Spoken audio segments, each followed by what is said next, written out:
بہترین رشتہ وہ ہے جو آپ کے عیب جان کر بھی آپ سے تعلق ختم نہ کرے، اور بے شک یہ رشتہ آپ کا اللہ کے علاوہ کسی سے نہیں۔ سخت الفاظ ہمیشہ وہ شخص استعمال کرتا ہے جس کے پاس آپ کو دینے کے لیے دلائل بہت کم ہوتے ہیں۔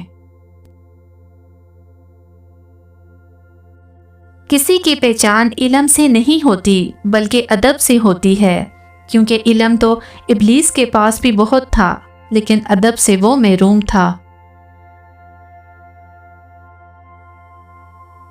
حرام پیسوں سے حاصل ہونے والی خوشی ہمیشہ درد میں ہی ختم ہوتی ہے۔ سہنے والوں کو اگر صبر آ جائے تو کہنے والوں کی اوقات 2 کوڑی کی رہ جاتی ہے۔ حسد کرنے والے سے بدلہ نہ لیا کریں، اس پر ترس کھایا کریں۔ وہ ایسا انسان ہوتا ہے جو آپ کے جلائے بغیر ہی جل بن کے راکھ ہو رہا ہوتا ہے۔ مرد کی غیرت کا اندازہ اس کے ساتھ چلتی عورت کے لباس سے لگایا جا سکتا ہے۔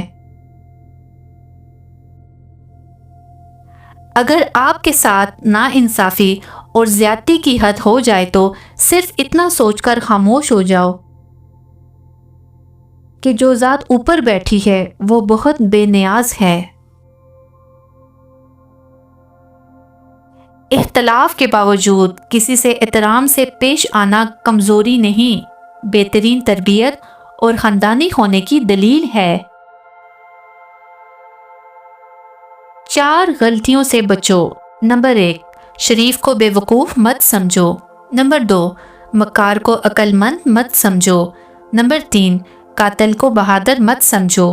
نمبر 4، مالدار کو بڑا آدمی مت سمجھو۔